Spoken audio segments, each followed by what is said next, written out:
오늘부터 캄보디아 선교가 시작이 됩니다. 이제 점심 먹고 바로 출발을 하는데 저도 갑니다. 그래서 밥 먹고 바로 출발하기 때문에 오늘 강단에 선 복장이 조금 간소한 복장을 했습니다. 이해해 주시고 이제 그냥 여기서 가운만 벗어 던지고 그냥 이 의복으로 이 차림으로 그냥 비행기를 타려고 그래요. 그렇게 이제 오늘 점심 먹고 출발을 해서 그리고 여기에 금요일 날 오전에 인천공항으로 다시 돌아오도록 하겠습니다. 4박 6일 가는데 가서 우리가 해야 될 일이 우선은 초등학교 학생들 또 중등부 고등부 학생들 이렇게 다 모아놓고 한 200명 내지 한 300명 그 학생들을 모아놓고 여름 성경학교를 합니다. 제가 설교도 하고 그렇게 할 겁니다. 그리고 전도도 할 겁니다. 캄보디아어로 기록된 전도지를 가지고 동네방네 다 들어가면서 전도도 하고 캄보디아어로 복음 찬송도 하고 율동도 하고 그렇게 할 겁니다. 우리 팀원들이 이미 몇 달 전부터 다 배워놨어요. 연습도 하고. 그리고 거기에 있는 초등학교 교장 선생님도 제가 만나러 갈 겁니다. 가서 그분에게 인사도 좀 드리고 그 동네 유지들도 좀 만나고 그렇게 하고 그렇게 하면서 이제 여름 성경학교 이제 집회도 하고 그렇게 하면서 또 한쪽 팀에서는 우리 작업반이 여러 가지 수리도 하고 페인트 칠도 하고 풀도 깎고 그런 일을 또 할 겁니다. 저도 역시 일을 할 겁니다. 연장 다 챙겼습니다. 망치, 벤치, 철사, 뭐 드릴, 낫까지 풀을 베어야 되니까 낫까지 다 챙겨서 다 짐으로 싸서 일단 다 보냈어요. 그렇게 해놓고 그리고 우리가 이제 금요일 오전에 올 겁니다. 놀러 가는 것 아닙니다. 고생하고 전도하고 집회하러 가는 겁니다. 가는 거고 또 공짜로 가지 않습니다. 우리 장년부는 다 비행기표 다 본인들이 다 비행기 싹 다 내고 우리 청년들은 이제 절반만 냈지만 우리 장년부 다 비행기 싹 다 내고 저도 비행기 싹 냈습니다. 저도 뭐 숟가락 하나 얹고 가는 거 아니에요. 다 비행기 싹도 내고 선교 헌금도 내고 뭐 많은 건 아니지만 그렇게 해서 다 다녀옵니다. 우리 교우들이 이제 오늘부터 시작되는 이 캄보디아 소망의 새빛교회 선교를 염두에 두시고 기도 많이 해주시고 그렇게 해주시기를 부탁을 드립니다.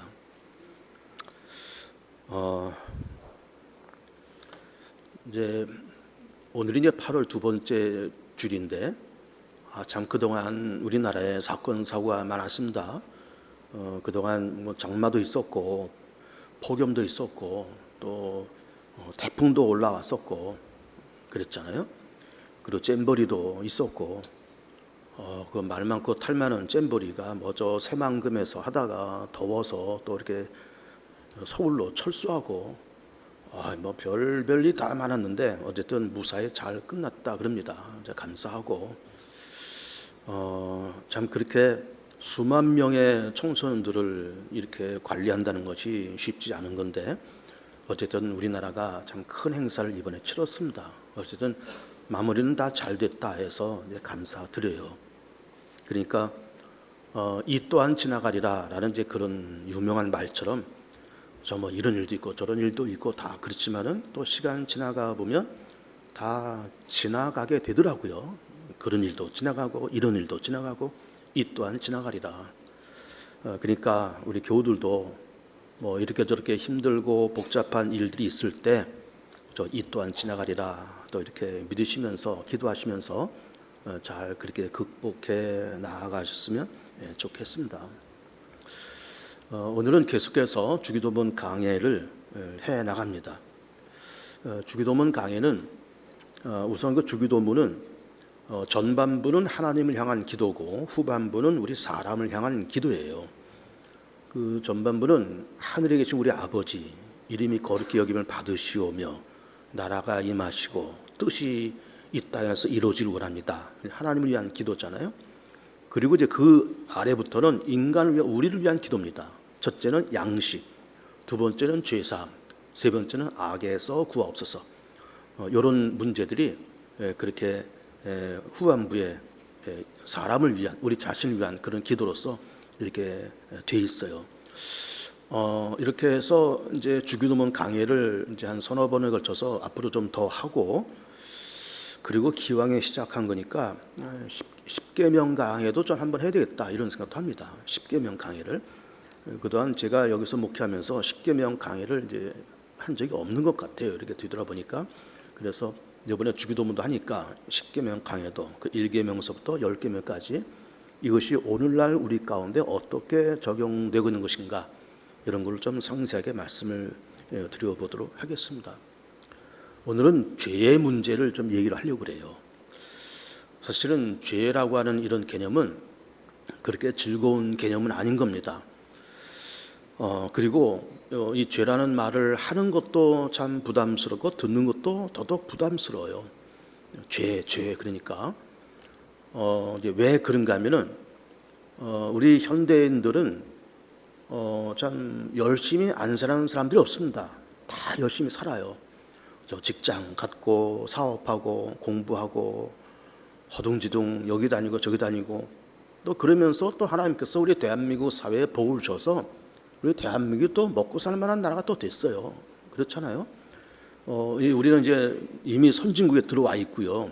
그리고 소득 3만 불, 3만 5천 불까지도 얘기를 합니다. 그러면서 경제 규모 세계에서 한 10번째 이렇게 되는 그런 나라가 됐습니다.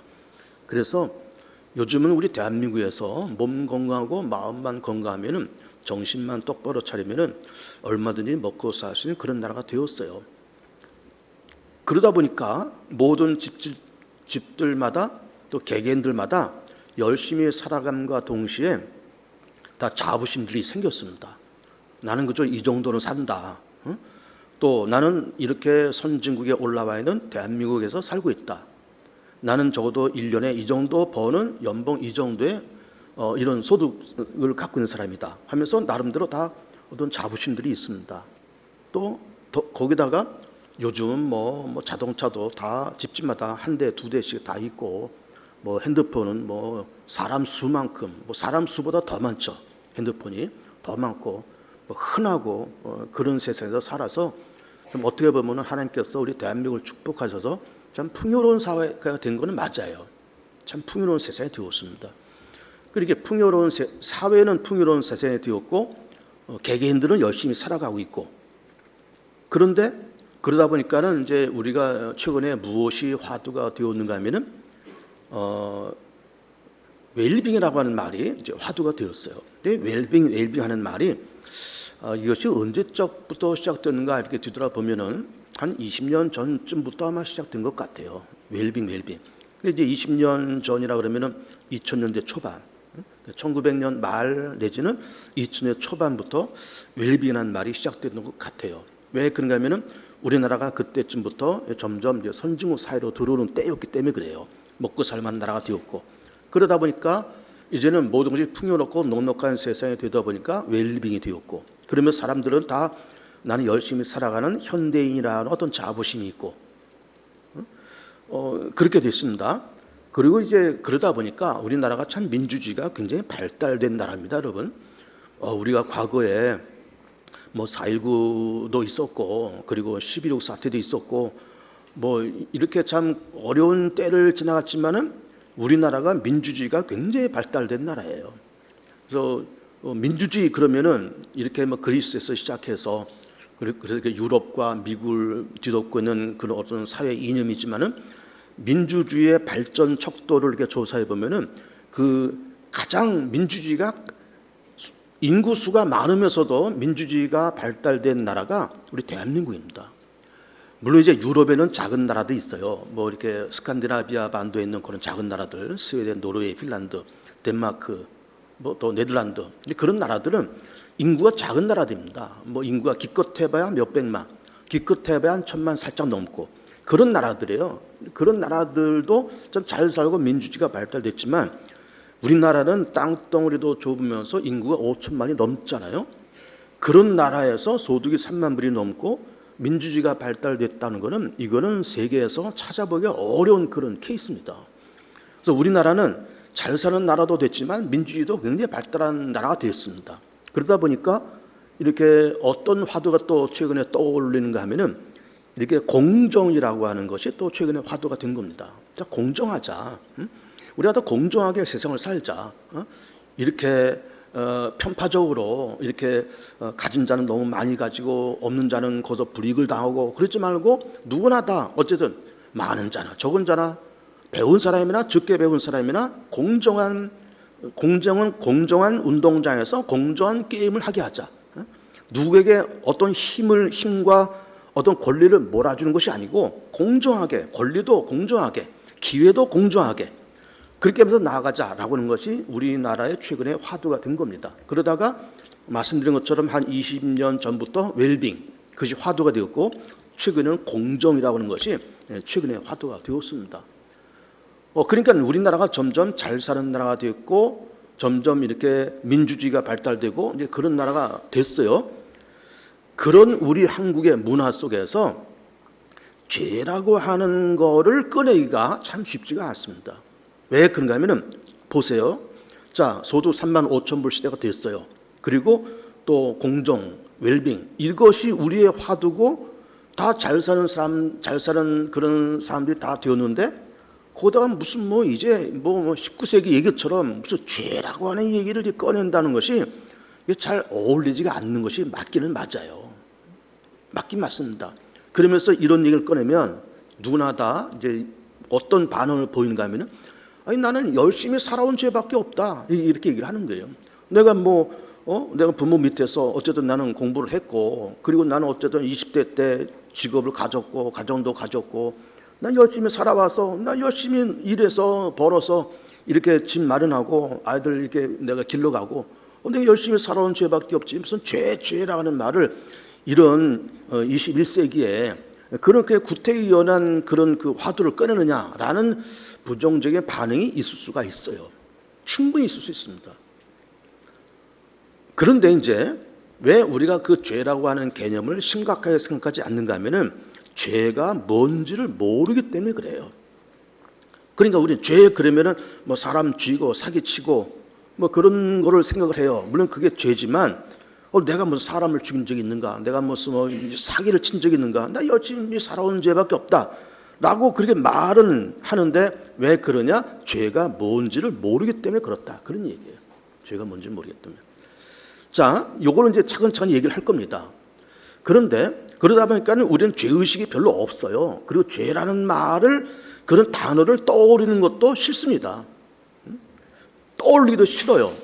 근데 우리는 웰빙과 공정과 잘 먹고 잘 살아야 된다고 하는 것 그리고 경제 부흥 국가적인 차원 같으면은 경제적인 부흥, 나라의 평안과 안정, 또 가정적으로 본다 그러면은 어쨌든 우리 네 식구 다섯 식구가 건강하고 아이들 잘 크고 어쨌든 집을 좀 늘려가고 재테크 잘해서 이렇게 좀 살림살이가 점점 좋아지는 것 여기에다 관심들이 있어요. 그런 것에 관심 갖는 것이 나쁜 것은 아닙니다. 그러다 보니까 죄라고 하는 그런 개념이 거의 없단 말이에요, 우리가. 거의 없습니다. 그런데 하나님은 반대로 이 지구 땅을 물끄러미 이렇게 바라보시면서 하나님이 우리에게 가장 관심 있어 하시는 부분이 뭔가 하면 죄라는 그런 개념이에요. 우리는 죄에 대해서 별로 관심이 없는데 하나님은 죄에 대해서 관심이 많으세요. 우리가 보는 그런 관점과 하나님이 보시는 관점이 이렇게 달라요. 우리는 그냥 무슨 웰빙, 공정, 자유, 민주주의, 잘 먹고 잘 살아야 된다, 소득 3만 불, 3만 5천 불 이렇게 쭉쭉 가려고 그러는데 하나님은 이렇게 바라보시면서 너 대한민국 죄가 많어. 아무개 너는 참 죄가 많다. 이렇게 말씀하시고 있는 거예요. 어떻게 보면은 우리가 보는 시각과 하나님이 우리를 바라보시는 시각이 참 차이가 크다고 하는 것을 우리가 보게 되는 겁니다. 차이가 커요. 보세요. 우리가 요 최근에 그 새벽 기도 때 그리고 그 큐티를 요즘 이렇게 보면서 예레미야를 이제 보고 있잖아요. 그러면서 그 예레미야가 이제 어떤 배경을 갖고 있는가 하면은 제가 이제 여러 번 말씀드리지만 구약 성경에 그 예언서들이 대부분 어디와 연관되어 있는가 하면은 유다가 바벨론 땅에서 멸망당한 586년과 아주 밀접하게 연관이 되어 있는 말씀들이에요. 그래서 우리가 구약 성경에 특별히 그 예언서 이사야, 예레미야, 다니엘, 에스겔, 하박국 뭐 기타 등등 마지막에 말라기까지 이 모든 예언서를 읽을 때 항상 무엇을 염두에 둬야 되는가 하면은 주전 586년 바빌론의 예루살렘 침략 사건을 깃대를 딱 꽂아놓고 생각을 해야 됩니다. 딱 꽂아놓고 이사야는 한 100년 전쯤, 예레미야는 임박해서, 다니엘과 에스겔은 살짝 지나서 딱 그 586년과 직접 간접적으로 다 연관돼 있고 그 586년을 직전이나 직후나 그 어간에 쓰여진 책들이 그런 예언서인 겁니다. 그런데 그런 예언서를 보면은 어쨌든 그렇게 해서 586년에 바벨론이 그 유다를 침략해 들어와서 유다가 무너졌어요. 그리고 예루살렘 다 불타고 그리고 젊은 사람들 다 포로로 끌려가고 바벨론 땅에서 70년 동안 포로 생활하고 돌아와서 다시 예루살렘을 재건을 합니다.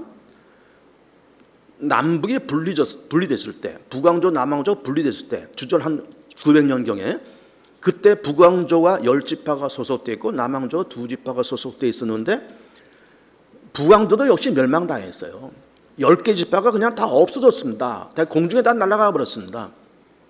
나머지 남왕조 지파, 이렇게 유다 지파, 베냐민 지파, 남왕조만 겨우 명명을 유지하고 있었던 차에 그것도 바벨론 침략받아서 예루살렘이 박살나고 그리고 포로로 끌어서 돌아와요. 그러나 어쨌든 이 두 지파, 유다 지파, 베냐민 지파는 어쨌든 그들의 그 순수한 혈통을 유지한 채로 돌아와서 유다라는 나라를 다시 재건해 갑니다.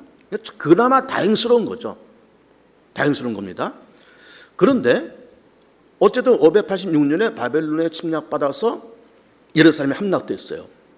그래서 제가 최근에 그 예레미야를 이렇게 읽으면서 아마 지난주인가 제가 새벽 기도를 인도했어요. 인도하면서 마치 그 예레미야 이제 그런 부분이 있어서 제가 이런 얘기 좀 했습니다. 그 얘기를 제가 잠깐 반복을 해볼게요. 자, 예루살렘이 주전 586년에 무너졌다. 그러면 그 당시 586년에 예루살렘이 갖고 있었던 죄의 총량을 100이라고 해보자.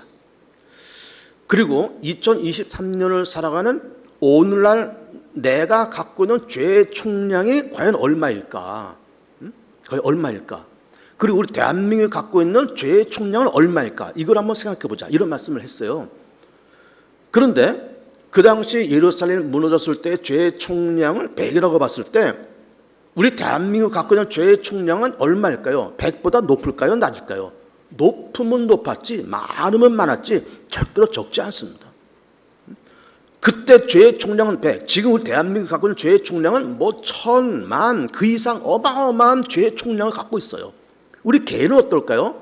예루살렘에 갖고 있는 죄의 총량이 100이면 내가 갖고 있는 죄의 총량은 100보다 밑일까요? 위일까요?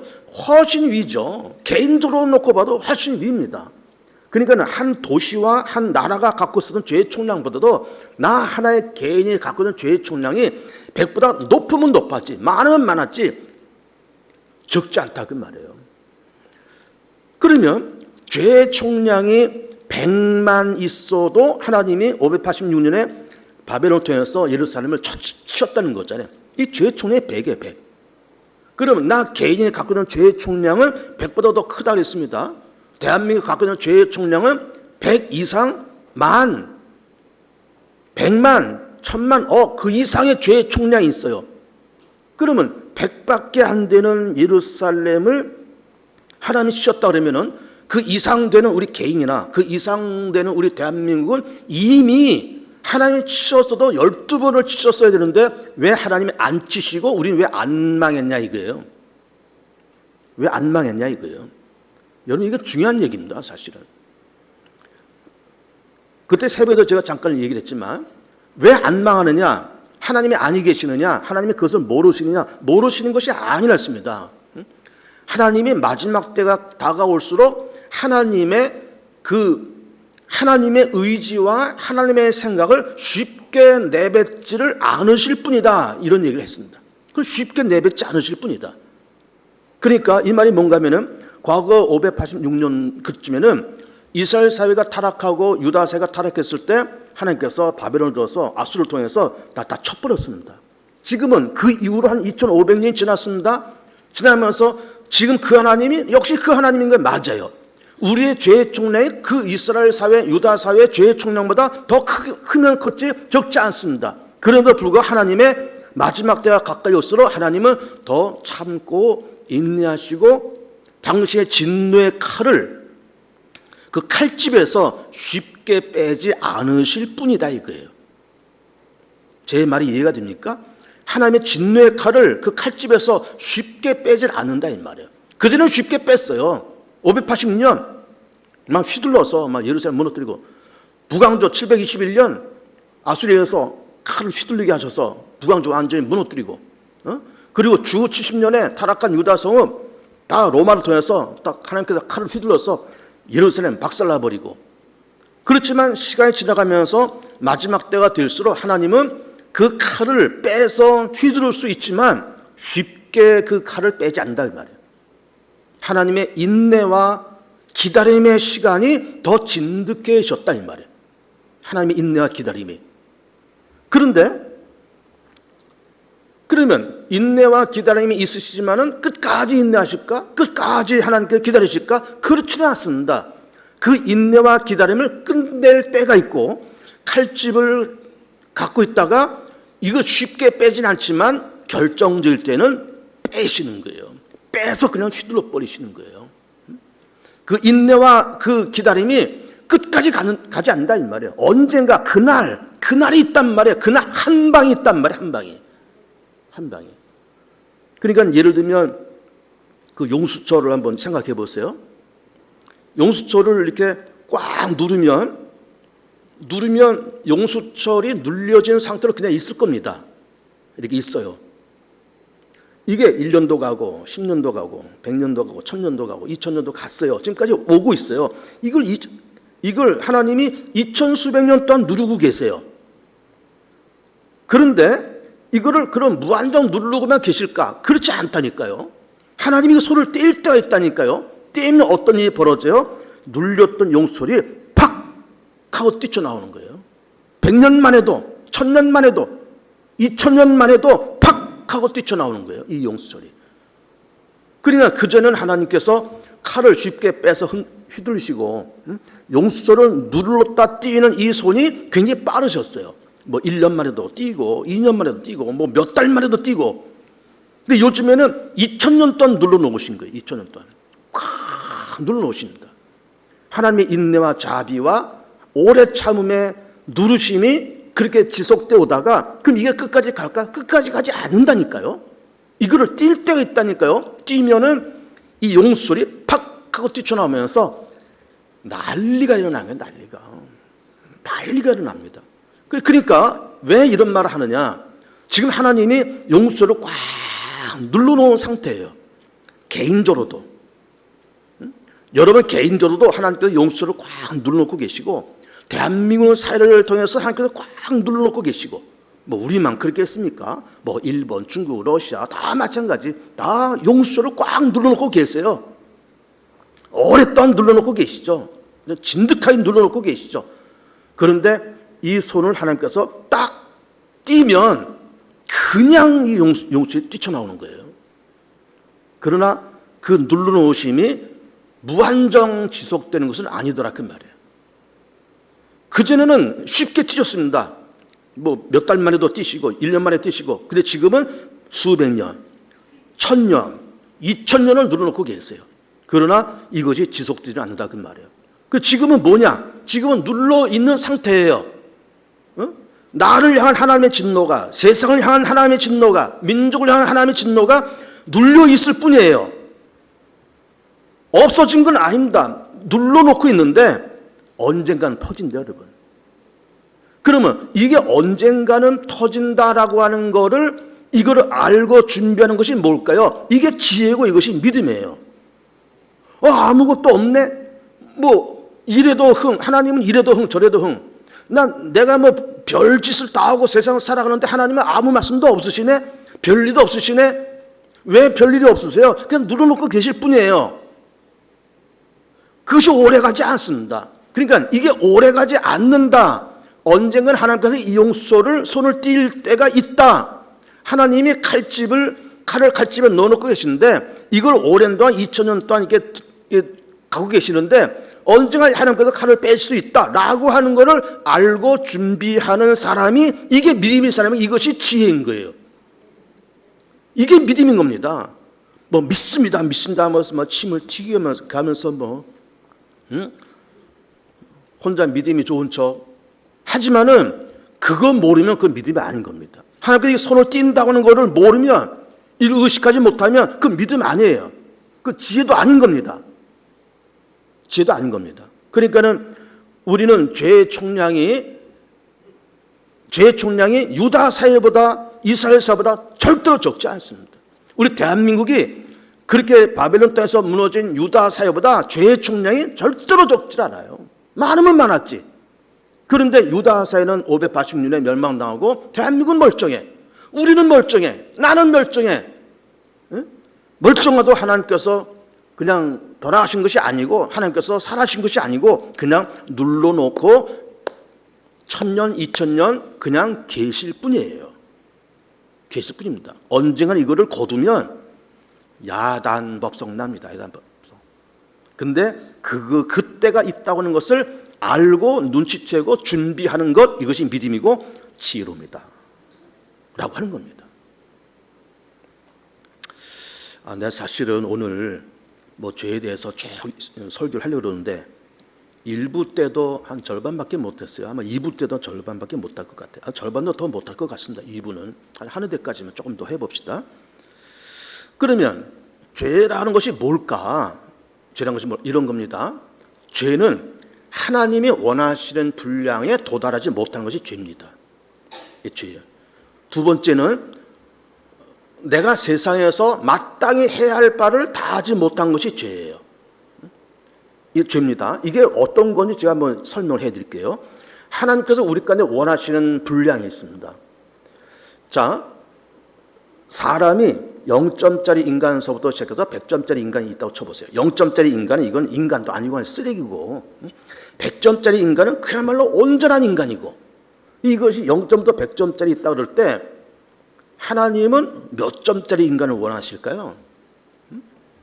우리가 학교 다닐 때, 그 전에 학교 다닐 때 그 시험 점수가 대부분 100점 만점이었어요. 그렇죠? 그러면 이제 선생님이 이제 시험을 내요. 이렇게 뭐 오지선다형 해서 문제를 20개를 냈어요. 이게 만점이 100점이에요. 그럼 한 문제당 5점씩이잖아요. 그리고 그 문제를 냈을 때, 선생님이 그 문제를 냈을 때는 뭐 요즘 뭐 킬러 문항 뭐 그런 말도 하더라고요. 킬러 문항. 그래서 그 킬러 문항을 만들어서 뭐 이게 막 어떤 카르텔이 조성돼 가지고 뭐 서로 팔아먹고 뭐 그런단 말도 해요. 그런 짓 하지 말아야 된다. 이 학원가에서 절대로 그런 짓 하지 말. 학생들 골탕 먹이는 그런 짓 하지 말아야 되는데 그 킬러 문항 갖고 장사하는 사람도 있다는 거예요. 그것들은 다 쓰레기. 그건 다 쓰레기, 다 쓰레기. 다 쓰레기입니다. 어쨌든 선생님이 이렇게 시험 문제를 20개 내서 했는데 킬러 문항 없이 정상적으로 냈다고 쳐보세요. 다 교과서에 있는 문제, 그리고 그동안 선생님이 설명한 그런 일들, 그런 거 다 해서 참 쉽게 정확하게 20문제를 냈습니다. 그러면 20문제 냈으면 한 문제당 5점씩이니까 다 맞으면 100점입니다. 그러면 그런 시험 문제를 냈을 때 선생님은 이 학생들이 몇 점을 받기를 원할까요? 선생님 입장에서 몇 점을 받아야 정상일까요? 근데 우리는 학교 다닐 때 참 공부를 잘 못해서 60점, 70점만 받아도 잘 받는 것처럼 생각했어요. 그리고 어떤 학생이 80점 받는다, 90점 받는다 그러면 야, 쟤 공부 되게 잘한다 그랬습니다.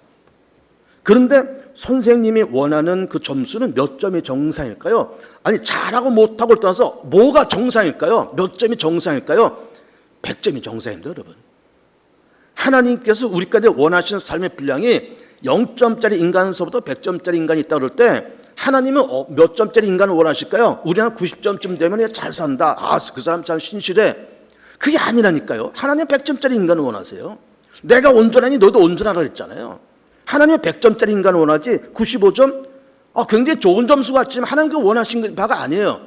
빵점짜리는 뭐 더더욱 원하시는 바가 아니고. 그런데 하나님은 우리 간에 100점을 원하시지만은, 온전한 인간을 원하시지만은, 우리는 정말로 한 8, 90점만 돼도 참 우리 열심히 살아오는 것 같지만 실제로 우리의 나라는 인간을 딱 까뒤집어 놓고 보면은 8, 90점, 무슨 8, 90점, 30점, 20점, 10점, 빵점. 어떤 사람은 마이너스. 이게 누구의 모습이에요? 이것이 우리의 모습이고 우리 대한민국의 모습이고 현재 인류의 모습인 겁니다. 하나님은 100점을 원하신다니까요. 그게 무리가 아니에요, 여러분. 하나님은 너무 우리에게 무리한 걸 요구하신다. 무리한 걸 요구한 거 아닙니다. 아까 선생님이 시험 문제 내는 거, 교과서 다 있고, 이거 문제 비튼 것 없다 그랬습니다. 킬러 문화 없다 그랬습니다. 교과서 다 있고, 또 이렇게 수업 시간에 충분히 설명했고, 이렇게 판서해가면서 설명했고, 또 판서한 거, 이거 노트에다 다 적어. 그걸 공부 잘해. 다 한 거고, 그거 낸 거예요. 어디 가서 무슨 킬러 문항 이렇게 돈 주고 사가지고 와서 낸 게 없어요. 교과서 없는 건 낸 것이 없어요. 딱 있는 건 냈어요. 그러면 그런 시험 문제를 내는 선생님은 학생들이 100점을 받는 것을 원하시는 거예요. 원하는 거예요. 하나님도 마찬가지 100점짜리 인간을 원하시지, 우리가 70점, 80점, 20점, 빵점, 마이너스, 그런 인간을 원하시는 하나님이 절대로 아니에요. 그러면 하나님이 100점짜리 인간을 원하는데 나라는 인간을 점수를 매겼을 때 50점이라고 쳐봅시다, 진짜. 근데 사실은 50점도 참 열심히 살아온 인생이에요. 50점짜리 인생인데 나머지 50점들은 뭐예요? 시험 점수에서 50점 맞았는데 나머지 빈자리 50점, 이게 뭐냐, 이게 바로 죄다 이거예요. 내가 채우지 못한 그거, 채우지 못한 분량, 이게 죄다 이 말이에요. 그게 죄입니다. 그러면 20점짜리 인간이 있어요. 그럼 채우지 못한 80점, 이게 죄예요. 하나님께서 원하시는 기대치에 못 미치는 그 분량, 이게 죄입니다. 근데 그걸 따지면요, 한도 끝도 없습니다, 여러분. 하나님의 기대에 못 미치는 그거 따지면 한도 끝도 없다니까. 자, 예를 들어서 하나님이 원하시는 거 이렇게 10계명, 제가 이제 10계명 강해도 좀 해보겠다 말씀도 아까 드렸지만, 그럼 10계명에서 제1계명, 나 외 다른 신을 두지 말아라, 망령 때 일컫지 말아라, 우상 만들지 말아라, 안식을 지켜라. 그 다음에 부모를 섬겨라, 공경하라. 그리고 살인가는 도둑질하지 말고 거짓 증거하지 말고 탐내지 말라. 이게 10가지 계명이에요. 그 10가지 계명 중에서 다른 거 다 빼고 부모를 공경하라고 하는 거 5번째 계명 하나 놓고 봅시다. 부모를 공경하라. 자, 우리가 지금까지 인생 수십 년 살아오면서 부모님이 계시던 세상을 떠나셨던, 우리가 부모님 앞에서 또 부모님이 우리를 향해서 두셨던 기대치가 있었을까요, 없을까요? 그러니까 우리 부모님이 우리를 낳고 기르시면서, 야, 내가 고생해서 너를 낳고 길렀는데 너 그래도 아무개야, 너 그래도 내가 기대하는 만큼 요 정도의 인간은 좀 됐으면 좋겠다.